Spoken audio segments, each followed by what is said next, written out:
Lumen Musings, where I talk about questions that I have, conversation I have a lot about us planting a church in an unusual way. One of those questions comes, since it's going to be us starting a, shall we call it, missional community, a group of people that it is both intergenerational, dual gender, in a distant town as part of our church that eventually would multiply and become its own individual church, ruled by its own elders.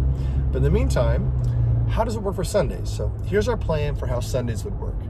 Since we in our church teach on an expository schedule, so we have a plan, we're working our way through a book, and I tend to teach the most in our church. I often teach on average probably 3 out of 4 Sundays.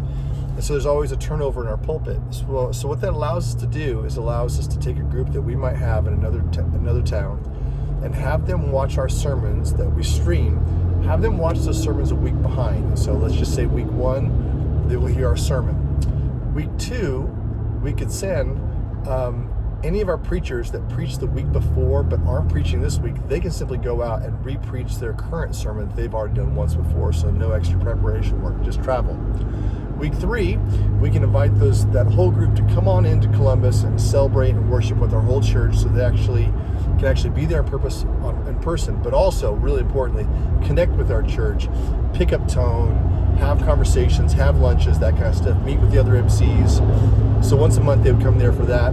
And then the 4th week, since they break the week behind schedule by coming in person, we probably have them watch one of our recorded sermons.